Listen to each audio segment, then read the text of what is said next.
time when we bring them all back for the full-blown court act. You know what I mean? As opposed to reading it 5, 6 times every time we bring up a panel. Okay, that's a good idea. I don't have my list. Because I didn't bring my list. I nor did I. Oh, okay. On the same page on top.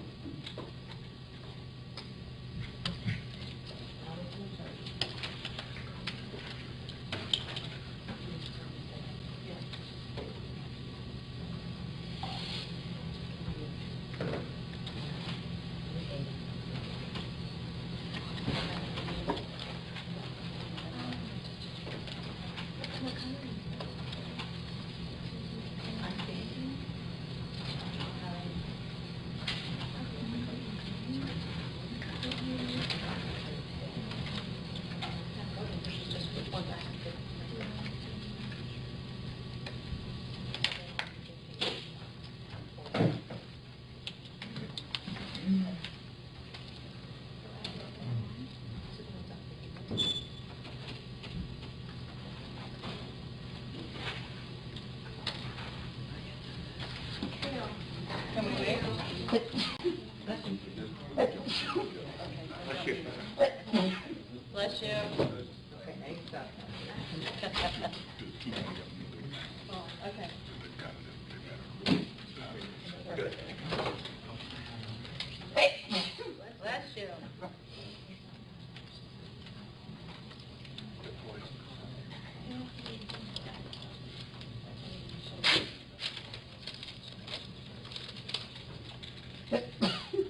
Hey, lady, take it outside.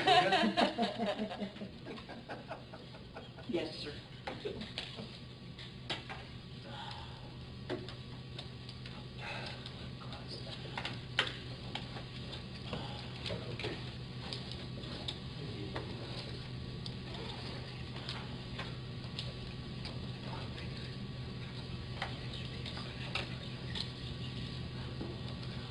No, get out of here, don't tell me that.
No, that might remake. There you go.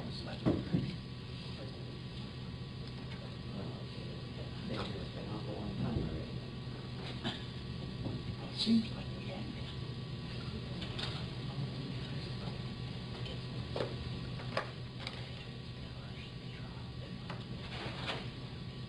Where you going?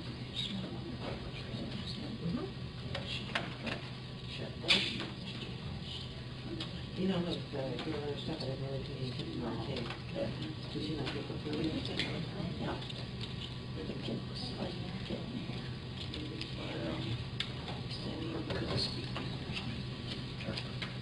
Because you're scheduled. She looked at me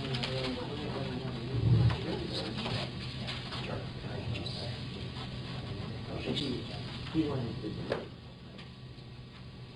He's doing it. That's right. I said, well, you know, I said that sucker off so far. Get picked up in the meantime.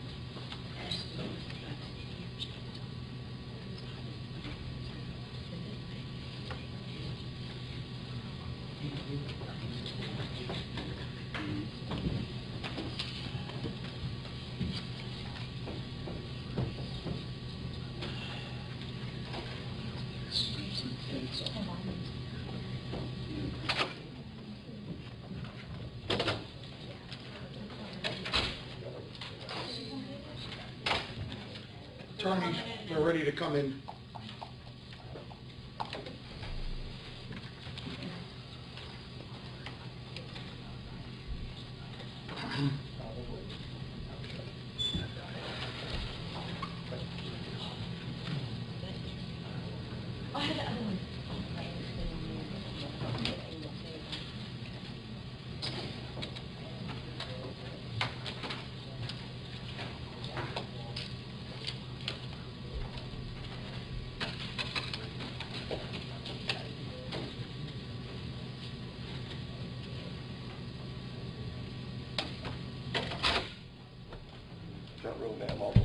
Right this way, please. Yeah. Jacqueline, all the way down, please. Ian. Receive you. Right here. Yeah. No, that's off. Let him go where he's. Oh, okay. Mercedes. Okay. Jerry. Saul. Megan. Rosa. Jennifer. Annie. Cecilia. Caleb. Okay. And you're Sophie. Okay. Lily? All right. Antonio? Josephine? Ryan?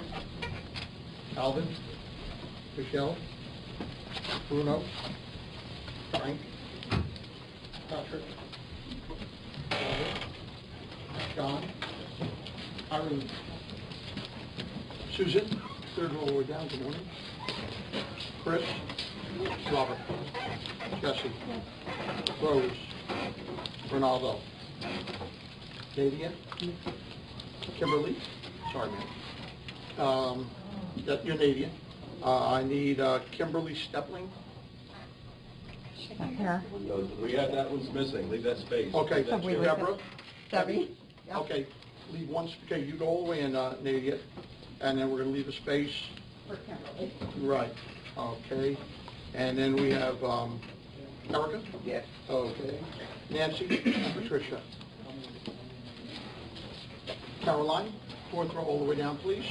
Good morning. David? Dennis? Jennifer? Terry? Yes. Lee? Celia? Susan? Juanita? Yes. Melinda? Kelsey? And Rebecca. And then we have Kizzy. Yes. You're going to take the second seat, please, and then Michelle. Okay, we just think that that one's not going to...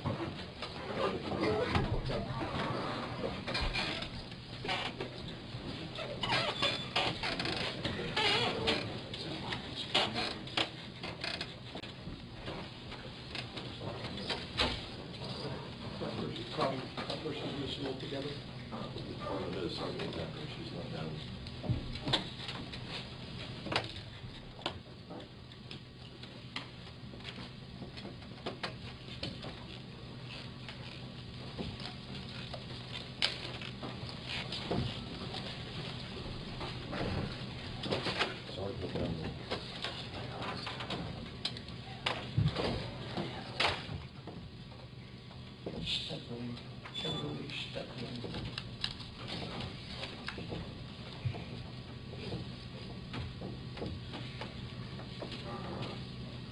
Out there.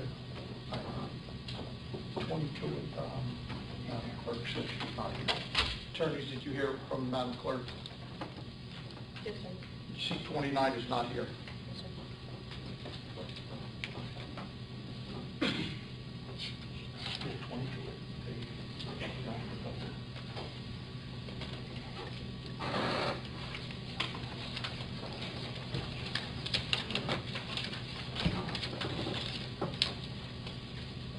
Man.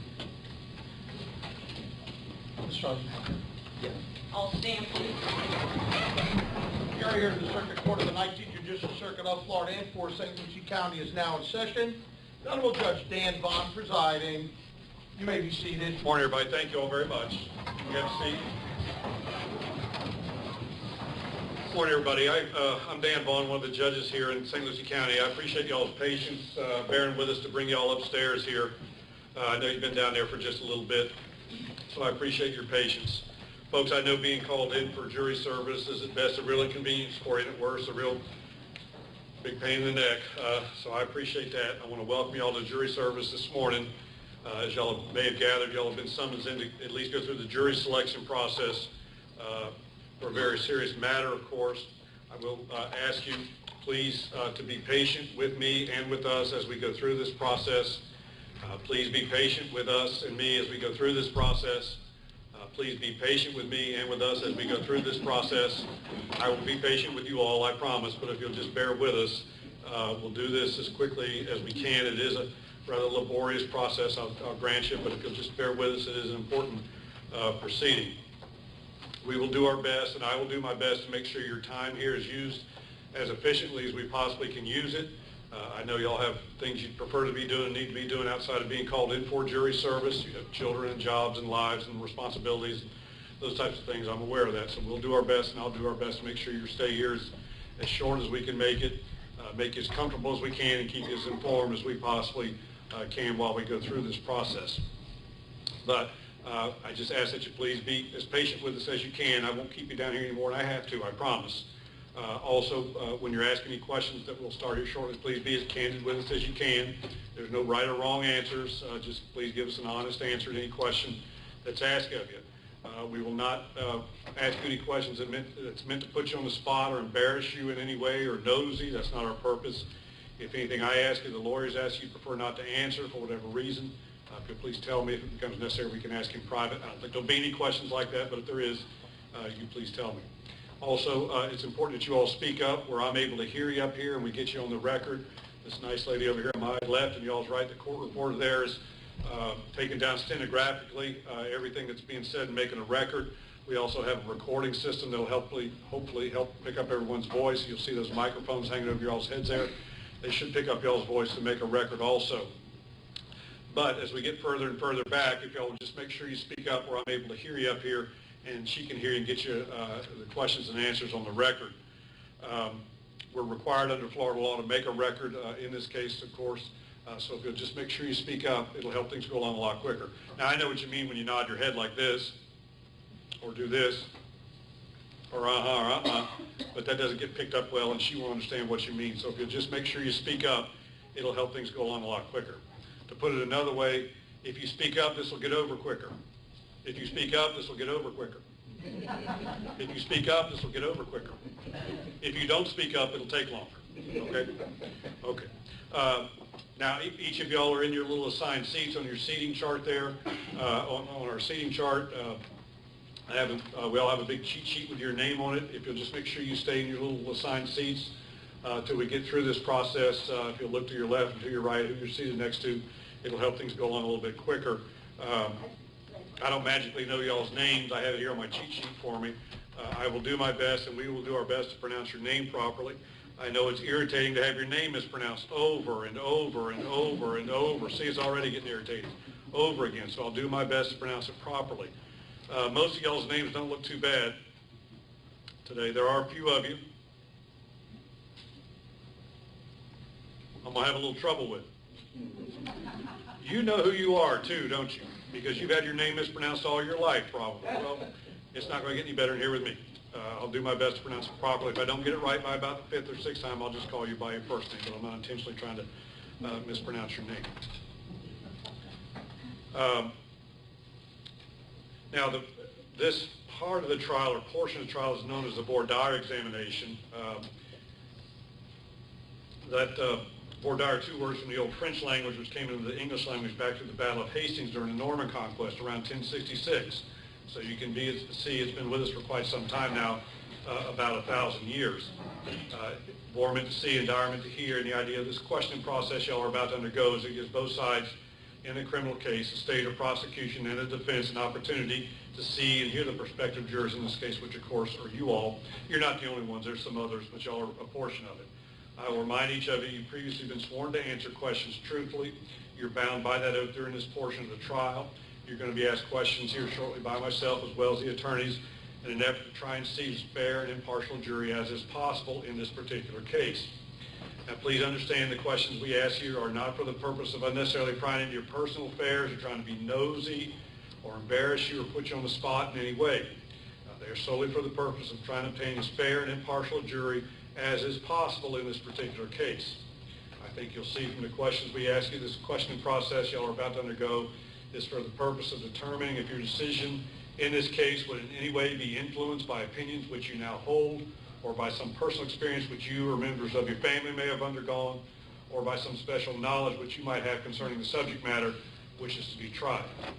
The purpose of this questioning process is to try and obtain jurors who will fairly and impartially try the issues of this case solely upon the evidence presented here in this courtroom without being influenced by any outside factors. Now, if you feel, or the court feels you could not fairly and impartially try this particular case, you could be excused from service in this case for cause. It's called a cause excusal. Additionally, please understand that each side in this case, the state or prosecution and the defense, have a certain number of what are called peremptory challenges or peremptory excusals, which means that either side can excuse a certain number of jurors without giving you a reason for excusing those jurors. Now, if you're not selected to sit on the jury in this case, please do not be offended or feel your judgment, your integrity, or your honesty is being questioned in any way. I assure you it is not. You all have been selected at random to come down for jury service and selected at random in the seats where you find yourself now, and really it's a luck of the draw where you happen to be seated if you're asked to serve. Florida law requires only a 12-person jury be seated in this case, so we're not going to need all the jurors that have been summoned in to sit on the jury. So not everybody's going to get selected. So if you're not asked to serve, please don't be offended or feel your judgment, your integrity, or your honesty is being questioned in any way. I assure you it is not. Now, we're going to talk to you all for a few minutes as a group. Then when we're done doing that, I'm going to probably have you all step into the courtroom here next door where you're a little bit more comfortable. We may bring some of y'all in to talk to individually. While you're down here for the jury selection process, please do not discuss this case with anyone or allow anyone to discuss it in your presence. It's very important that you follow that rule. Do not discuss this case with any person or allow anyone to discuss it in your presence. Please do not read or listen or have access to any media accounts about this case until you're dismissed from jury service. I will let you know when that happens. It's very important that y'all follow those rules. Y'all are free to talk to each other about anything else you wish, the sports, the weather, whichever you prefer, but please do not discuss this case among yourselves or allow anyone to discuss it in your presence or read or listen to media accounts of this until you're discharged from jury service, and I will, of course, let you know when that happens. I will take up any request to be excused from service on this jury if service on this jury is a hardship, and I will talk to you all about the scheduling of the trial and those types of things. Now is not the time, but I won't forget to do it. I will take up any request to be excused from service on the jury at the appropriate time, I promise. I won't forget to do it. Now's not the time, but we're getting there. I will take up any request to be excused from service on the jury. I won't forget. I promise. I will not impose on any of you all anymore, and I absolutely have to, I promise. Now, I do want to give you a heads up. Not wanting to be here or hoping somebody else will do this for you is probably not going to be good enough. But I'll let you get a crack at me in a little bit, I promise. And I won't impose on any of you all that I absolutely have to, I promise. But on the other hand, being called in for jury service and for the duty that citizens serve in this country, especially a case such as this, perhaps next to serving in the military, is the most important duty that a citizen can serve in this country, is being called in for jury service. So I will take up those requests and talk to you all about that at the appropriate time. I promise we're not quite there yet. Now, in just a minute, I'm going to read to you all the pertinent portion of the indictment or charging document in this case that sets out the allegations in this case. I think reference to the charge was made in the questionnaire that y'all filled out last week. Now, I appreciate y'all's cooperation in filling those out. The reason we had y'all fill those out, it saves a tremendous amount of time once you all come in here to go through the actual selection process. I can demonstrate that for you. I don't have to ask all 50 of you all that were brought in here now this morning all those questions that were contained on that 3 or 4 page questionnaire unless y'all want me to. Anybody want me to? Somebody has to say no or I'm going to do it. Anybody want me to do that? No. Okay. See how much time that saves? So I do appreciate y'all filling those out. They've been provided to both sides, and they've helped out a lot and shortened my question here quite a bit. When I'm done reading the indictment or charging document in this case, I'm going to ask you all, other than what you've already indicated in your questionnaire, do you know anything else about this case other than what you've already mentioned in your questionnaire?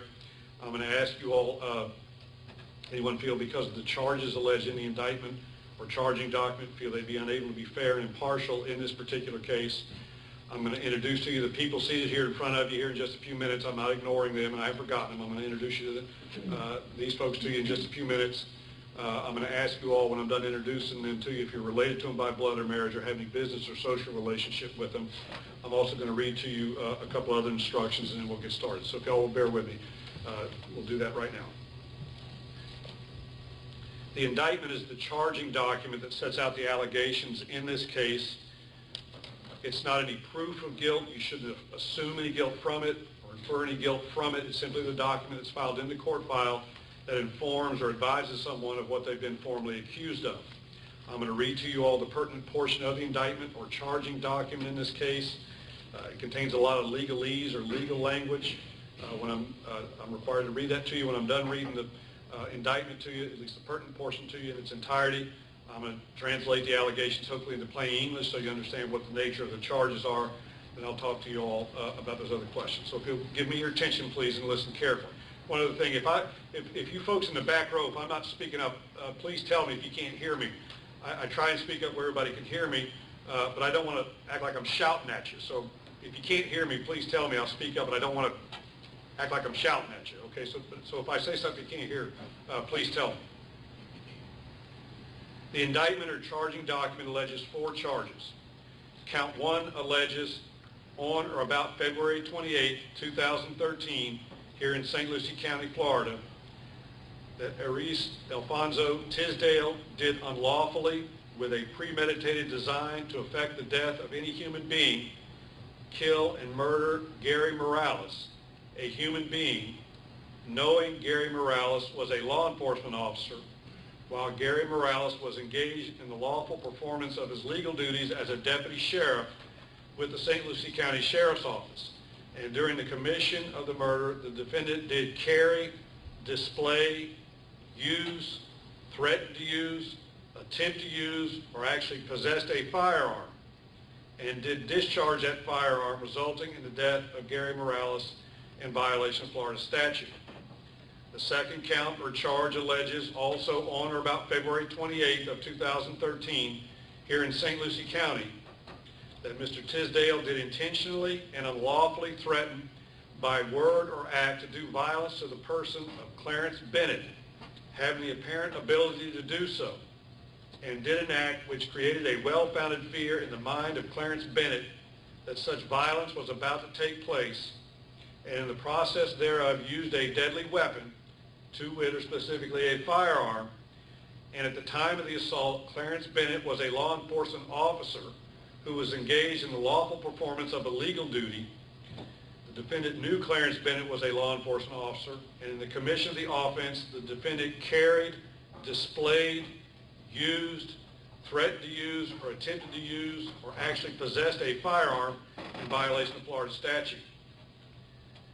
The third count or charge alleges also on or about February 28th of 2013 here in St. Lucie County that Mr. Tisdale did unlawfully own or have in his care, custody, possession, or control of any firearm or ammunition after being convicted of a felony in the courts of this state or of a crime against the United States which is designated as a felony or an offense in any other state, territory, or country punishable by imprisonment for a term exceeding 1 year in violation of Florida statute.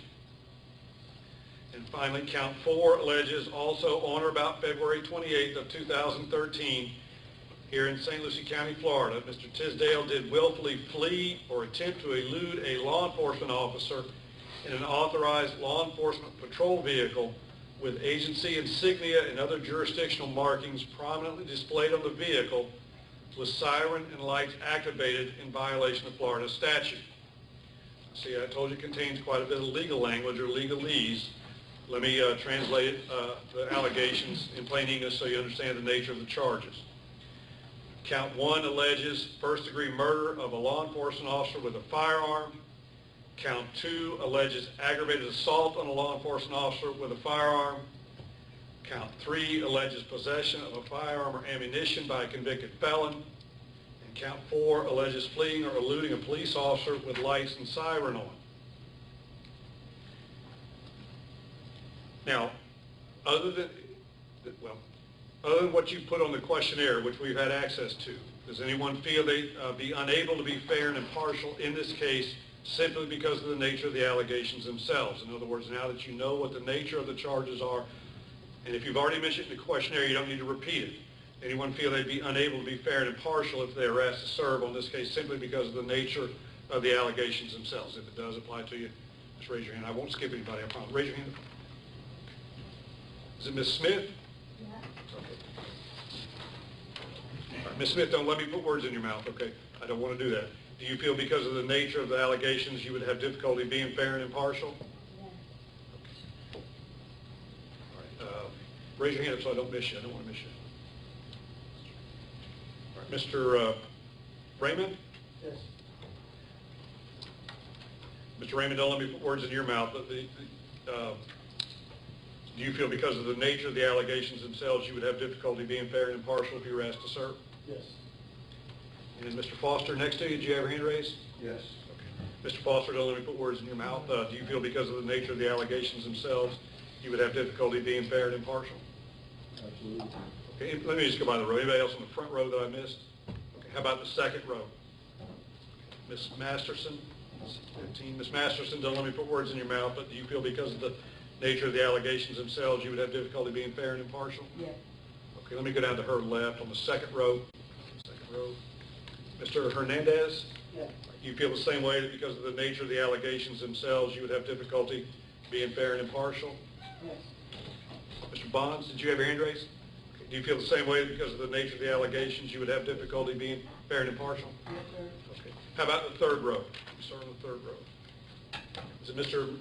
Miller? Yes, sir. Okay. Mr. Miller, don't let me put words in your mouth, please. Do you feel because of the nature of the allegations themselves you would have difficulty being fair and impartial? Yes, sir. Anybody else in the third row I missed there? Okay. Is it Miss Jack? Yeah. There she is, right there. Okay. Didn't mean to skip over you. Do you feel because of the nature of the allegations themselves you would have difficulty being fair and impartial? Yeah. Anybody on the third row I missed? Going back to the fourth row, I see Miss Capo Bianco way in the back there. Okay. Ms. Capo Bianco, don't let me put words in your mouth, but do you feel because of the nature of the allegations themselves you would have difficulty being fair and impartial? Did I miss anybody? I want to skip it. Okay.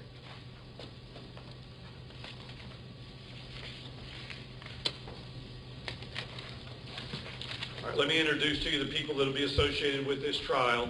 If you pay careful attention to the folks I'm about to introduce to you, I'm going to ask you shortly if you're related to them by blood or marriage or have any business or social relationship with them in just a second. So if you'll just pay attention to these folks I'm about to introduce to you. Mr. Tisdale is seated over here on my left and y'all's right. Mr. Tisdale, if you could just stand for just a second, sir. Let them see there in the back. Thank you, sir. You can have a seat. He's represented, I'm going to start over here on y'all's right and my left, by Ms. Celadonio. She'll be standing up for you. Good morning. There she is on y'all's far right. Mr. Glenn is next to her. He's standing up for you now. To Mr. Tisdale's right, and y'all's left is Mr. Manship. He's standing up for you now. And Miss Miranda back here close to me, there she is. If you want to introduce these two folks. And also on our defense team, Allison Masted and Amy Fromm. Okay, they're standing for you now.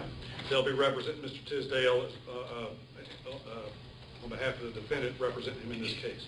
The state of prosecution is represented by Mr. Backadall. He's the fellow standing up for you there in the middle. Good morning, ladies and gentlemen. And to his right and y'all's left is Mr. Eisenhower. They're both assistant state attorneys up there representing the state. Good morning. Okay. Now, do any of you all know any of these folks that were just introduced to you? Are you related to them by blood or marriage?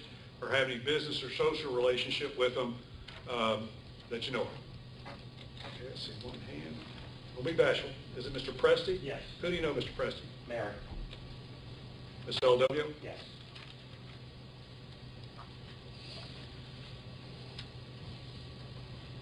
Okay, anybody else know anybody related to him that you know of? By blood or marriage, business or social relationship?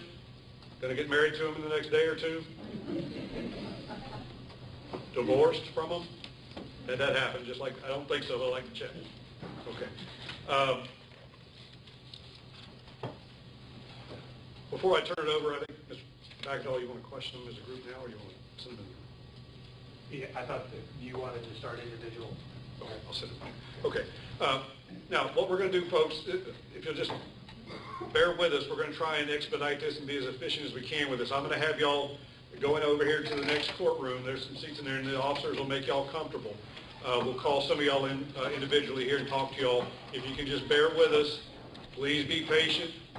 Please be patient. Please be patient.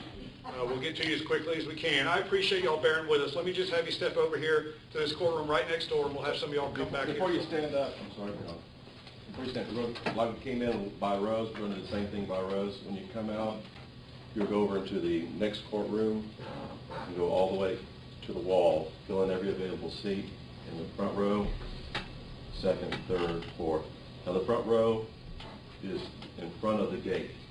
You're going to have to go through the Go gate. through the gate and go down that road. They'll show you.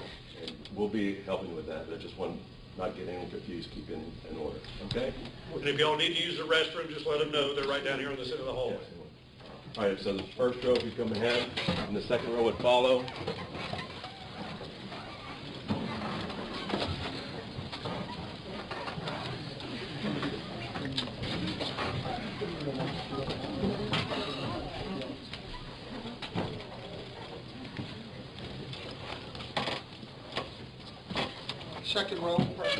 Second row, just hold on 1 second, let them get situated a second.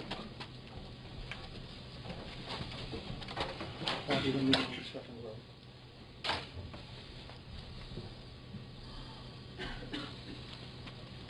Go ahead, ma'am. Thank you.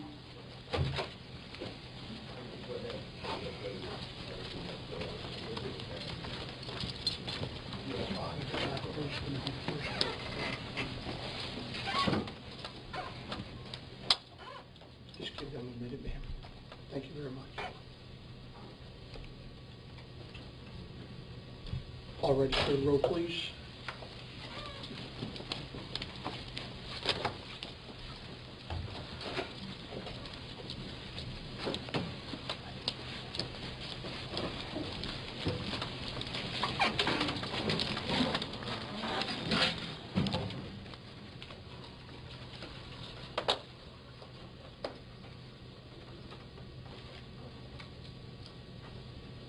All righty, ma'am.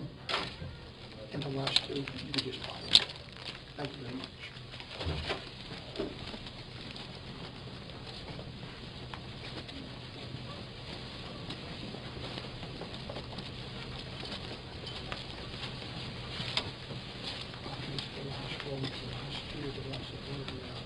Fifth row in here. You may be seated. Okay, so I guess one thing you probably ought to figure out is the people who are going to return, when should we tell them to come back?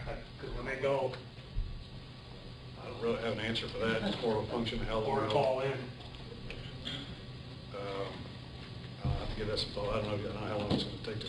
Well, we gotta get that figured out now, I think. But, I mean, it may very well be Monday.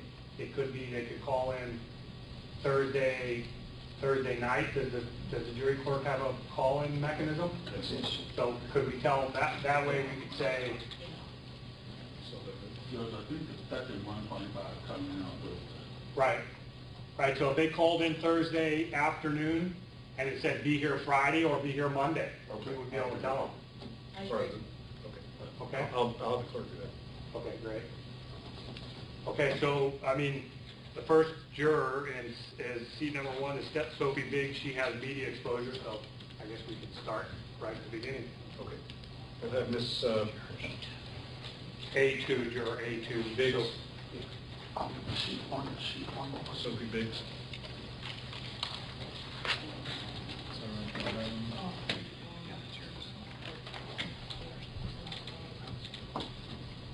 Sure. Sophie Bridge,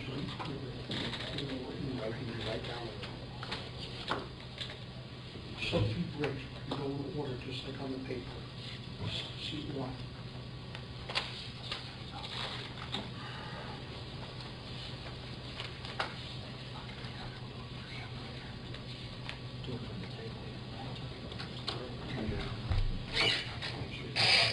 Let me just ask before she comes in, do y'all want to excuse any of those for cause that raise their hands, or you want to hold off? No, we'd like to question them. Okay.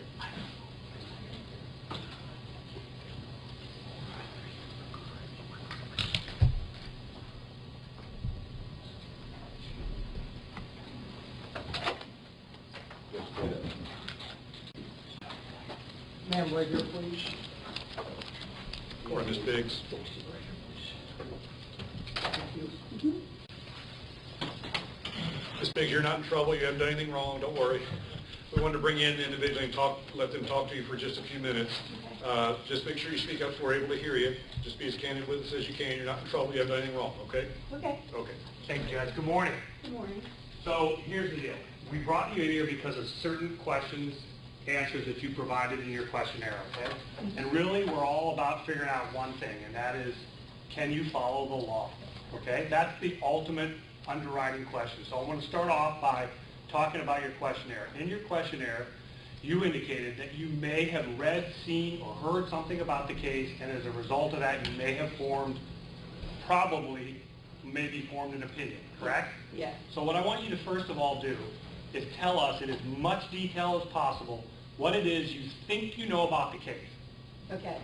I remember it from the news very, very well. okay? And I remember that Officer Morales was on a call when he was, I put down, gunned down, shot, Okay. whatever.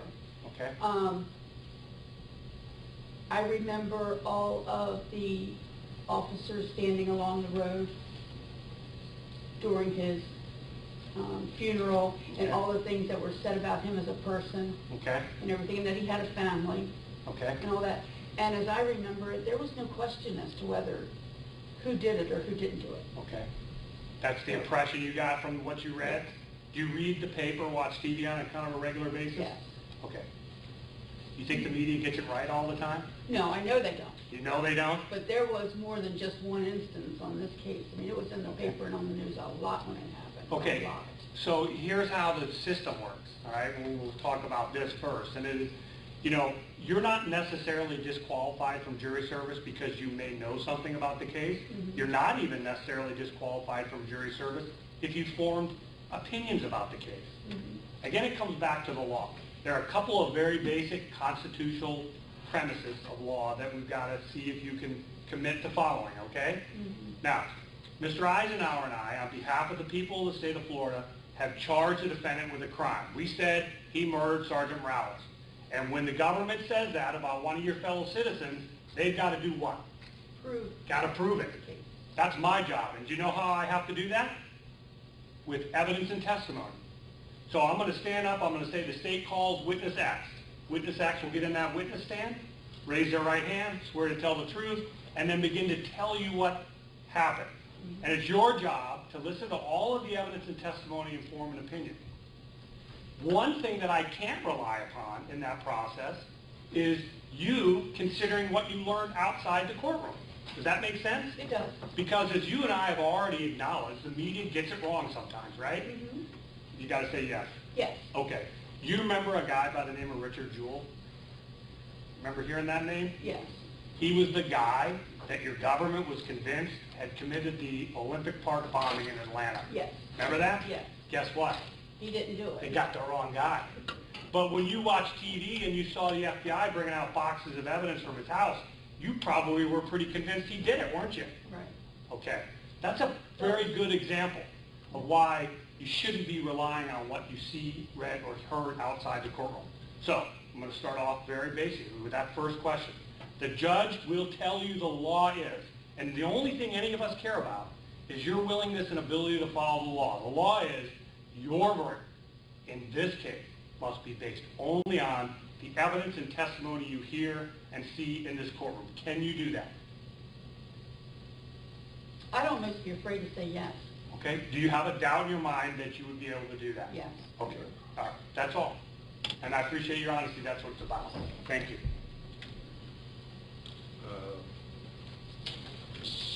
No objection. I'm not sure. I forgot who wants.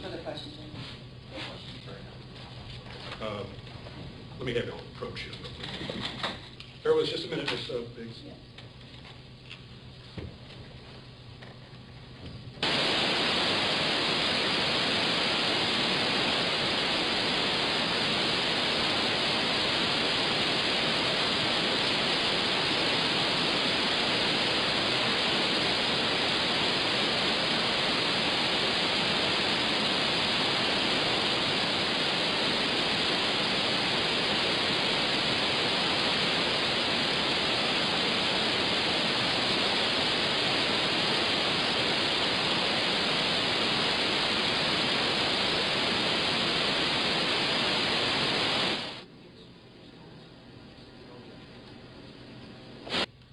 Ms. Biggs, I'm going to go ahead and release you permanently. I do want to tell you how much we appreciate you bearing with us just a little bit this morning and coming back this week. But I'm going to go ahead and excuse you from jury service, okay? Okay. You're not too disappointed, are you? No. Okay. Thank you, ma'am, very much. We appreciate you bearing with us.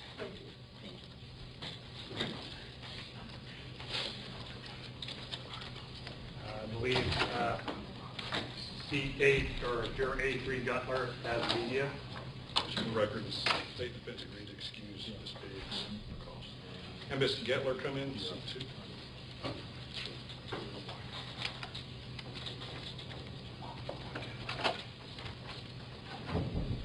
Sir, over here, please.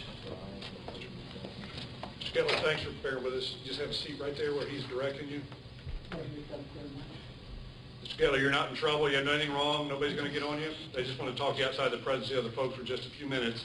You can just bear with us. Make sure you speak up and just be as candid with us as you can, okay? Good morning, sir. Help me with your name. How do you say your last name? Gettler. Gettler, Mr. Gettler, okay. So the reason we brought you in is to discuss a couple of questions and answers on your questionnaire, okay? The first thing you've indicated on here is just kind of vaguely, you've indicated you knew Sgt Morales was shot and that you saw or had read or seen something on TV or read in the newspaper, correct? Yes. So the first thing I need you to do in as much detail as possible is tell us what it is you think you remember reading, seeing, or hearing about this case from some outside source. Just that he was shot in St. Lucie County. That's it. That's It was 2 years ago. right? Okay, and so ultimately the whole point of this exercise is really to address one issue, and that is to determine whether or not you can follow a couple very basic tenets of law. As a juror, you take an oath to answer questions truthfully, and if you're selected and put in that box, you take an oath to follow the judge's instructions on the law, okay? And so here's how I want to address this. There's nothing wrong with a juror reading about a case. There's not even anything wrong with a juror reading about a case and forming opinions about the case. What we need to decide here are a couple of things. The first starts off with the presumption of innocence. Have you heard of that before? No. Okay. The United States Constitution says that every citizen in this country is to be presumed innocent at the beginning or at the outset of a trial, okay? Now, what that means is, as the defendant sits here today, you must presume him to be innocent. It doesn't mean he's innocent, it just means you must presume that. Are you following me? I understand. Okay. The second thing the law requires is that when your government accuses somebody of a crime, in this case first-degree murder, who has to prove it? Who has the burden to prove the defendant's guilt? Us, right? The state, the government, the state, whatever you want to call us. Okay. How we do that, sir, is we call witnesses. So I'm going to stand up and say, state calls witness X. That witness will take a stand. They will take an oath. You'll be sitting in that box. You'll listen and watch. And your verdict in this case must be based upon what happens here in court and the instructions the judge gives you on the law, okay? It cannot be based on what you read, saw, or heard outside the courtroom. Do you understand that? Completely. Okay. And so if the judge instructs you, sir, your verdict in this case must be based upon the facts and evidence you heard in this court and the judge's instructions on the law, can you follow that instruction? Yes. Okay. So you can follow the law, correct? Yes. Okay. Now, you also indicated on your questionnaire, when there was remember there were A, B, C, D, E about expressing your opinions or feelings about the death penalty? Yes. Just like we talked about the law as it relates to your general role as a juror, the judge is going to give you a law on how a death penalty trial works. Are you with me? Yes. Now, one of the things he's going to tell you is not all murder cases are death penalty cases. That is to say, in Florida, there's manslaughter, there's voluntary manslaughter, there's involuntary manslaughter, there's second-degree murder, there's third-degree murder. None of those cases qualify. You can't get the death penalty in Florida, okay? That's the law. Are you good with that? Even not all first-degree murder cases are death penalty cases. The judge will tell you there is a very specific set of rules that you must follow in determining whether or not death is the appropriate sentence in this case. So, your answer was, it's generally appropriate with very few exceptions. Nothing wrong with coming in that opinion. Some people are going to come in and say, I don't think it's ever appropriate. Other people are going to come in and say, I think it's appropriate in every case.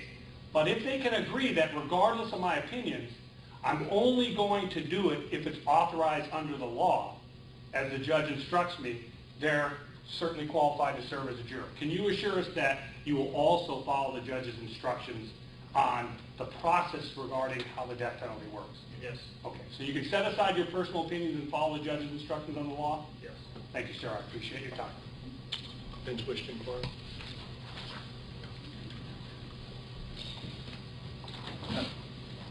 Hey, good morning. If you could just tell me a little bit more about what you actually remember from the news. Honestly, it's not much. Like I said, it was 2 years ago. Okay, so you said that somebody was shot, right? Sgt Morales was shot. I do remember that on the news. Okay, did you remember his name before you wound up coming in here and filling out the questionnaire? No. So it's just you remember it from filling that out? I remember it. Brought it back to memory. Okay. It's not something that has been in the news recently. Do you watch the news much? No. Okay. Do you get the newspaper?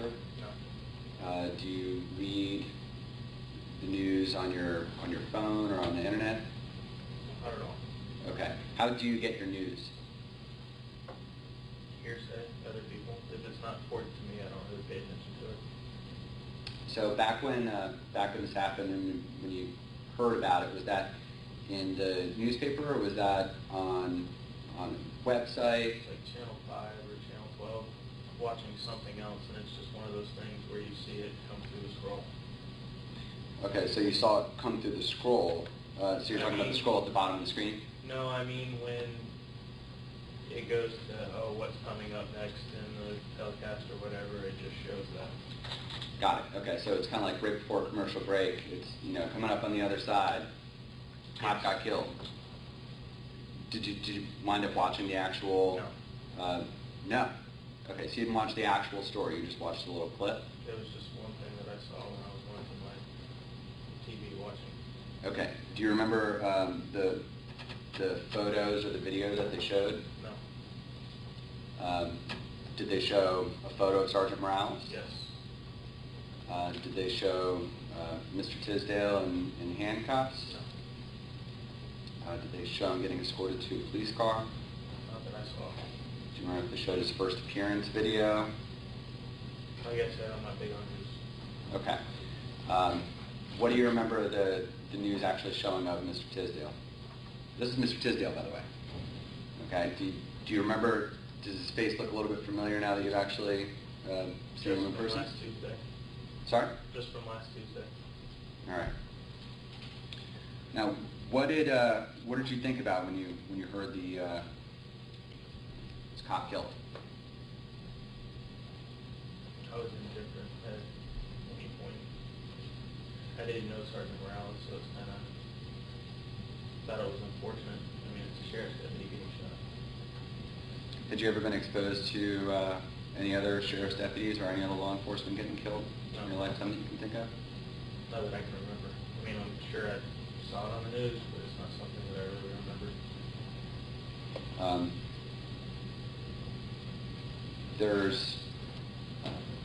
That's been an unfortunate thing that's been broadcast a lot recently in media is cops getting killed recently. Have you?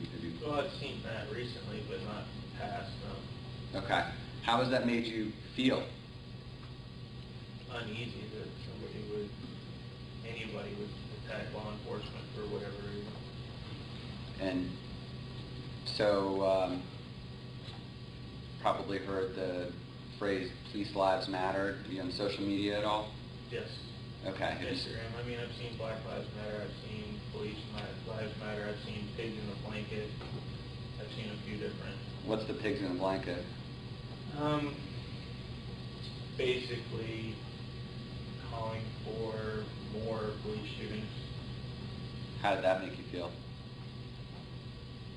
Upset.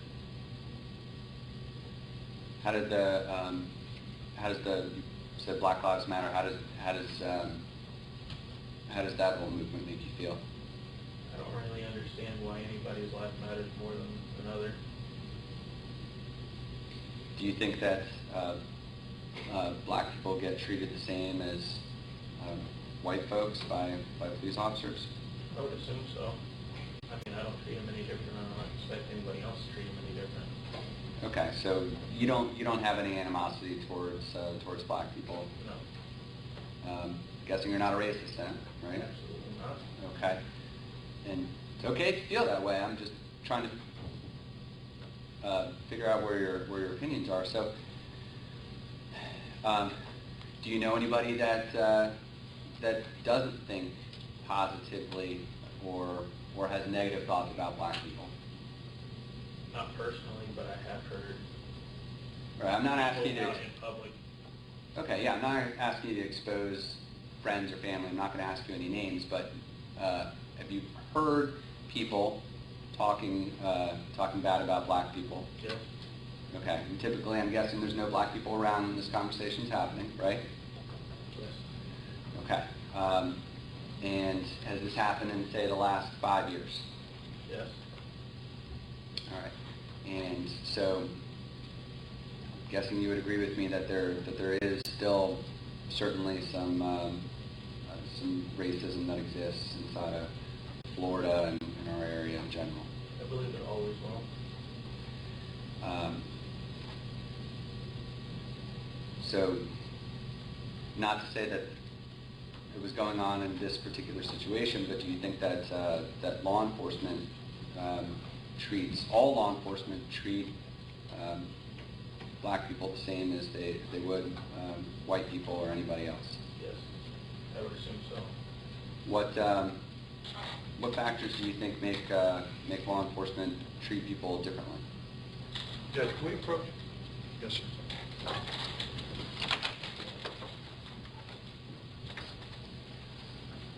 I certainly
Judge, can we approach?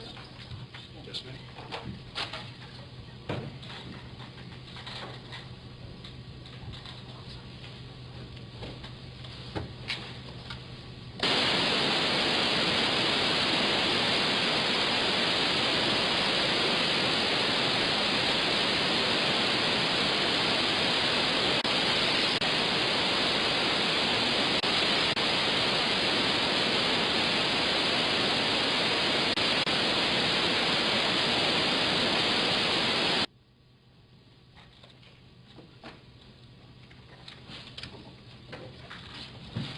Ms. Saldonius, through asking questions of the media, thank you very much for that. Ms. Saldonius can ask you a few questions. Hi. Sorry, I'm way over there, so I want to get close to you so we can have a little conversation. How are you doing? All right. Okay. I just have a few questions that have to do with your opinions as far as the death penalty, okay? I noticed on your questionnaire that you marked, out of the 5 options, that you marked that, which is the second. I don't know, do you remember the questions on I do. your opinion as far as the death penalty? I do. Okay. And when you marked your answer, you put number B, which is you believe the death penalty is appropriate in most cases, with few exceptions. Okay, Yes. can you explain your reasons for picking that particular answer? When it's a case where the death penalty is used, I don't think it's used lightly, therefore it's appropriate in most cases unless there's other circumstances. Okay, are you saying in first-degree murder charges? If somebody's charged with Would you like first-degree to explain premeditated... what first degree is? I'm sorry. The first thing we have to kind of understand is when I talk, you can't talk, and when you talk, I can't talk. So, because the recording will mumble, okay? All right. So let me rephrase the question. Before you came in here today, were you a strong supporter of the death penalty in certain cases? Yes. Okay. What kind of cases are you strongly feel the death penalty is appropriate for? I would assume premeditated murder. Okay. So, given the fact that the judge instructed you earlier and read the charges to you, and you were informed that Eriese Tisdale is charged with first-degree premeditated murder, okay, would that be what you're talking about as far as a case that would be appropriate for the death penalty? Yes. If he was found guilty? Yes. Okay. So, in these type of charges, you understand that there are 2 phases because of the nature of the charges. There's 2 phases in the trial. The first phase is what we call the guilt phase, and that is where the state puts on their evidence and they prove through the evidence in the law guilt beyond a reasonable doubt. And if they get past that phase, now let's just hypothetically talk about that. Hypothetically, the jury is chosen and picked and guilt is found, okay? So now, if that is the case, hypothetically, we go to what we call the second phase, and that is the penalty phase. And that phase, the jury, the same jury that we picked, plays a big role. Their role is to determine whether there's enough aggravators that outweigh the mitigators in deciding a recommendation to give the court for sentencing, okay? Now, that recommendation can only be one of 2 things. 1, life without the possibility of parole, or 2, the death penalty. Those are the only options if you get to that second phase of the trial, okay? And like I said, now we're hypothetically talking about it, okay? Because we have to put the cart before the horse, because we need to know what your opinions are, okay? And that's why we kind of made you answer a lot of extra questions that normally you might not see in a regular case. So that being said, your answer to me was that, you know, if somebody's charged with premeditated murder and they're found guilty, you believe, is it my understanding that you're telling us that you believe that the death penalty is the appropriate sentence Yes. in all cases, if they get to that point?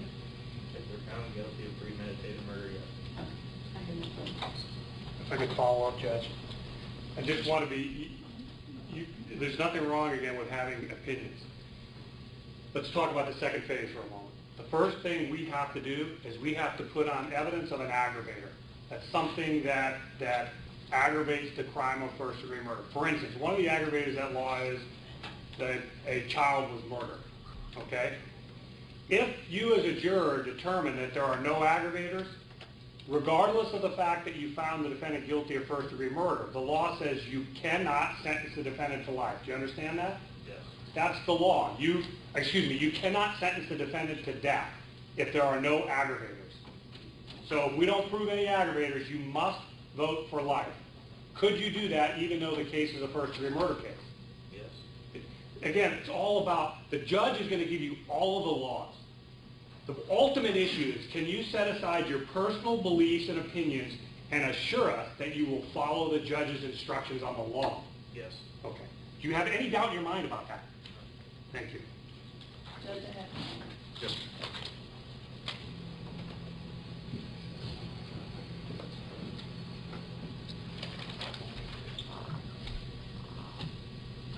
Can you give me some examples of cases in which you believe the death penalty is appropriate? Not really. I'm an architect major. I don't know law. You're a what? Architect major. I don't know What law. does that mean to you? Architectural drafting. Okay. So as far as the law, we don't want to intimidate you with the law because the judge is going to give you the law to apply. So it's not like you have to come in here with that knowledge, okay? Ask me to draft something and I wouldn't know how to do that either, and that's your profession, right? Okay? So when we talk about mitigating factors and aggravating factors, which is what becomes the key focus in a penalty phase, if we get that point, let me define what those are. A mitigating factor is something that you would consider would be a reason for a life sentence, okay? And the defense puts on mitigating factors, okay? And you get to weigh whether or not you think you believe that as a mitigating factor or not. You individually, your role, that's your role in the second phase. And defense doesn't have the same burden as the state in the second phase. They have to prove by a greater weight of the evidence. In other words, more likely than not, you believe that that mitigator is true. Okay, and then you just assign what kind of weight you want to give it. The aggravators, on the other hand, those are statutory, and the state puts on the aggravators. And there's only certain aggravators through the law that you're going to be given a list of that they can present to you, and they have to prove those aggravators to you beyond a reasonable doubt. Okay, so they have a different burden than the defense does when putting on those mitigators. Now, are you open to listening to mitigators? Yes. Okay. Now, you've already heard the nature of these charges, correct? Yes. This has to do with the shooting of a law enforcement officer, right? Is that a yes? You just have to Yes. respond. Okay. All right. And so you're saying that you're not closed off to listening to mitigators? No. You're not closed off to listening to aggravators? No. Okay. And when you walked in here today, you had a strong sense of supporting the death penalty for premeditated murder, right? Yes. Okay. And you're saying to us that you're going to set that opinion aside and keep your mind open in this particular case? Just because it's my opinion doesn't mean it's right for every case. Okay. So, in your opinion, though, based on the nature of these charges, what were your thoughts about the death penalty versus the life sentence? If he's found guilty, definitely. Now, the state just talked to you about the fact that if they do not prove the aggravators to you, then you have to choose a life sentence. Based on the nature of the charges before you, are you comfortable with giving a recommendation for life in this particular case if the first phase is proven to you beyond a reasonable doubt? Yes.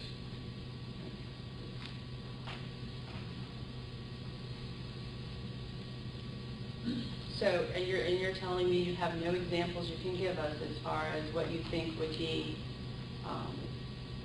a death penalty case for you?